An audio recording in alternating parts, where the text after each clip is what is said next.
আমাদের আরেকটা খুব কনফিউজিং একটা কন্ট্রোভার্সিয়াল একটা সেক্টর হচ্ছে গিয়ে যে দ্য প্রপার্টির যে ডিস্ট্রিবিউশনটা ফ্যামিলিগতভাবে, মানে আমি ফার্স্টেই জাস্ট এই কিছু যেগুলো জিনিস কনফিউজিং মেয়ে ছেলের মধ্যে ওগুলো নিয়ে বলি। প্রপার্টি ডিস্ট্রিবিউশনটা একটু বুঝান তবু 30% আর 70% ভাই বোনের মধ্যে, লাইক একটু শর্ট অ্যান্ড ভেরি ক্লিয়ার যেন সবাই একবার বুঝতে পারে। আচ্ছা, প্রপার্টি শরিয়া ল ডিস্ট্রিবিউশন অনুযায়ী হচ্ছে what is it? Property distribution হচ্ছে শরিয়া ল এর খুব কমপ্লিকেটেড একটা জায়গা। এখানে অনেক ব্যাপার আছে। যেমন ধরেন যার ভাই নাই, দুই বোন, সেখানে এক ধরনের। যাদের মা বেঁচে আছেন তাদের জন্য একরকম, যাদের মা বেঁচে নাই তাদের জন্য একরকম। এবং এটা ইটস এ বিগ ক্যালকুলেশন। হ্যাঁ, আমাদের মতন নভিসদের হাতে পড়লে এটার অবস্থা খারাপ হয়ে যাবে। আমি আপনাকে কনসেপ্টটা বলি। কনসেপ্টটা হচ্ছে ইসলামের সিস্টেমটা এরকম যে এটা একটা টোটাল সিস্টেম। এখানে ওই বিভিন্ন রকম থিওরি আছে, আমি নাম বলছি না। যেমন ধরেন সব জায়গায় সমান, তুমি যে আসছো তুমি সমান পাবা। আপনি বলেন আপনার সমাজে প্রত্যেকটা মেয়েও কি সমান? তাদের কি সমান পাওয়া উচিত? মনে করেন আমি দুটো বাচ্চার মা, আমার বোন 3টে বাচ্চার মা। তার হেলথ কন্ডিশনস, তার ফিনান্সিয়াল কন্ডিশনস, তার রিকোয়ারমেন্টস আমার সমান হবে? হবে না। আবার ধরেন কারো বাচ্চাই নাই, হয়তো সে বিয়েই করেনি, তার রিকোয়ারমেন্টস কি আমার সমান হবে? হবে না। তাহলে ইসলামের সমস্যাগুলো হচ্ছে পার্সোনালাইজড সলিউশন। এখন এখানে ভাই বোনের মধ্যে ব্যাপারটা কীরকম?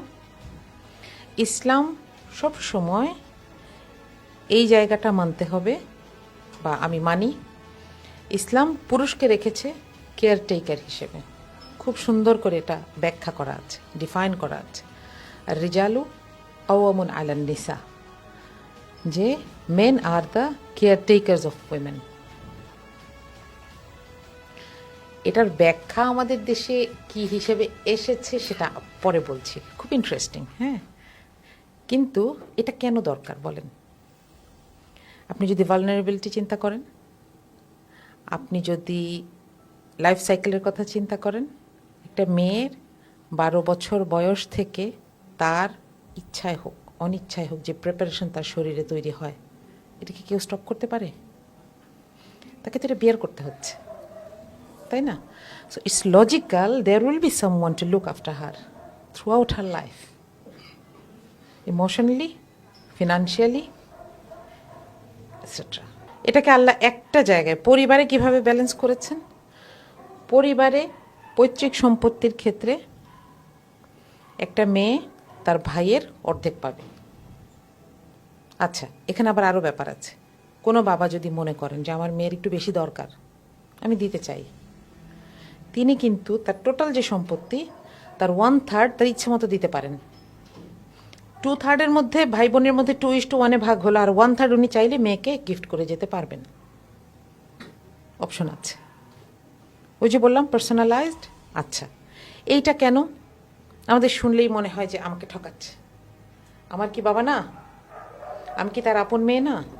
কিন্তু এটাকে যদি আমি একটা সিস্টেম হিসেবে দেখি, এই একই পরিবার, আল্লাহ বলছেন দেখেন আমাকে শুধু পাওয়ার বেলায় মানলে হবে না, তো দেওয়ার বেলায়ও তো মানতে হবে। একটা মেয়ে মনে করেন সে তার হাজব্যান্ডের সাথে তার বনিবনা হয় নাই, অথবা তার ধরেন বিয়েই হয় নাই, সে যে বাপের বাড়ি আসবে তাকে টেক কেয়ার করার দায়িত্ব কার? তার ভাইয়ের। He has to take this responsibility. আচ্ছা, একটা মেয়ে বিয়ে হলো, আপু আমি চাকরি করি মনে করেন, আমার ফ্যামিলিতে কিন্তু আমার খরচ করার বাধ্যবাধকতা ইসলাম আমাকে দেয় না। আমার ইনকাম আমার ইনকাম।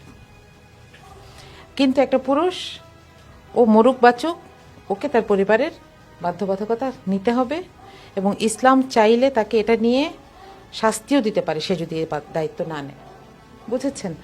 তাহলে এই জায়গাটাতে আল্লাহ এমন একটা ব্যবস্থা করেছেন যে একটা মেয়ের হাতে কিছু পয়সা আসবে, কিন্তু এটা খরচ করার বাধ্যবাধকতা তার নাই। অন দ্য আদার হ্যান্ড, একটা ছেলের হাতে একটা ডাবল পয়সা আসবে, সেটাকে খরচ করার বাধ্যবাধকতা তার আছে। আবার এটাকে যদি আরেকটা ভাবে চিন্তা করি যে বিয়ের সময় একটা ছেলে দিতে হবে, তাই না? আমাদের দেশে একটা ভুল ধারণা আছে, আমাদের দেশে মোহরানা দেয় কখন? ডিভোর্স হইলে। কিন্তু ডিভোর্স হইলে দেয় না, এটা হচ্ছে বিয়ের দিন যে কোনো ধরনের দাম্পত্য সম্পর্ক শুরুর আগে তার হাতে এই ক্যাশ মানিটা দিতে হবে। এটা তো মেয়েদের কোনো রেসপন্সিবিলিটি নাই, সেটা পাবে, কিন্তু তার এই খরচের জায়গাটা কিন্তু ডিফাইন করা নাই। হ্যাঁ, তো এই জন্য আমি এটাকে কেন টোটাল সিস্টেম বলছি, এটাকে যদি আমি একটা জায়গা দিয়ে শুধু একটুখানি ফোঁটা দিয়ে দেখি যে আয় হায় ছেলেকে বেশি দিচ্ছে মেয়েকে কম দিচ্ছে, যা ইসলাম ভালো না, এটা আমার মনে হবে। কিন্তু আমি যখন অ্যাজ আ হোল সিস্টেমটাকে দেখব এবং অ্যাজ আ হোল একটা সোসাইটি এটাকে ধারণ করবে, তখন আমি এটার ফলগুলো পাবো, তখন আমি এটা ভালো ফসলগুলো দেখবো, এটার ঘ্রাণটা পাবো। বুঝতে পারছি। সব ছেলে কি আপু যোগ্য মেয়েদের টেক কেয়ার করার জন্য? সব ভাই কি কেপেবল? সব হাজবেন্ডই কি পারফেক্টলি আর্ন করে মেয়েকে দেয়? যদি মেয়েটা নিজে টেক কেয়ার করতে ছোট থেকে মেয়েদেরকে শেখানো হয়, তাহলে কি একটু সহজ হয় না লাইফটা? জি, মেয়েদের টেক কেয়ার করা, নিজের টেক কেয়ার করতে শেখানো, মেয়েদেরকে শিক্ষিত করা কি নিষেধ? কখনোই না।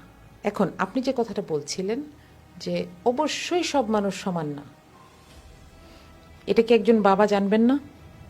বাবা নিজেই যদি কেপেবল না হয়, সব বাবা তো ভালো হয় না।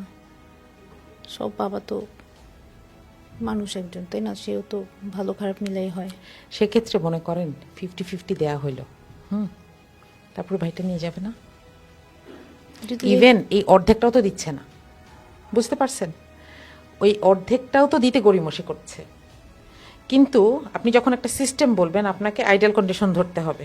হ্যাঁ, এটার মধ্যে আবার কিছু প্রভিশন রাখতে হবে, আল্লাহ রেখেছেন। এখন যার বাবা খারাপ, যার ভাই খারাপ, তাকে ছোটবেলা থেকে ওভাবে তৈরি করেনি, তার জন্য টেস্টটা আরেক রকম। তাকে সোসাইটি হেল্প করবে, তাকে রাষ্ট্র হেল্প করবে, এবং ওই বাবা এবং ভাইকে সু করবে। পয়েন্ট থাকতে হবে তো। এখন কি হচ্ছে, তাই না? একটা মেয়ে যেতে পারে এবং সে আদালতে আপিল করতে পারে এবং সে এই পয়সা বুঝে নেওয়ার জন্য আপিল করতে পারে, তাই তো? মানে দাবি করতে পারে, সেটা করবে। সেটার খরচ ওর তো নাই টাকা, ভাই দিল এটা না। এখন আমাদের দেশে সিস্টেম আছে, কিন্তু সরকারি খরচে এটা বহন করা হয়। আচ্ছা, হ্যাঁ, অনেক ওয়েলফেয়ার সোসাইটি আছে যারা এটা বহন করে, বিশেষ করে সরকারি খরচেই এটা বহন করা হয়। হ্যাঁ, এটা অ্যাভেল করা একটু টাফ। সোসাইটিকে আমরা এখনো এরকম করতে পারি নাই। এবং একটা ব্যাপার সত্যি কথা কি জানেন, কেউ নামাজ পড়ুক বা না পড়ুক, এই বেলায় ঠিকই সম্পত্তিটা ওই ফরাইজি আইনে ভাগ হোক, এটা চায় যে আমি তো ওর দ্বিগুণ পাবো। এমনিতে দেখবেন পশ্চিম দিকে কোনোদিন একটা হোঁচাটো খায় না, এটাই হয় আমাদের দেশে। এটাই হয়। হ্যাঁ, তো এই জন্য আমি বললাম যে একটা সিস্টেম যখন টোটালি থাকে না, আপনি এটা বেনিফিট পাবেন না। যেমন ধরেন আপনি উপবৃত্তি, যখন আপনি এই উপবৃত্তির পুরোটা সিস্টেম না থাকে, তখন অনেক সময় এরকম হচ্ছে যে মেয়েকে স্কুলে পাঠায়, বাপ ওটা দিয়ে নেশা করে পয়সাটা দিয়ে, তাই না? তো তাহলে একটা সিস্টেমকে আমাকে অ্যাজ আ হোল চিন্তা করতে হবে। আর না হলে আমি সিস্টেমটাকে ভুল বলতে পারবো না। আমি কাকে ভুল বলবো, বা আমি কার জায়গাগুলোকে ঠিক করার জন্য চেষ্টা করব? ফাংশনাল জায়গাগুলোকে, যেখানে যেখানে আমার করণীয় আমি সেগুলো করে দিচ্ছি নাকি।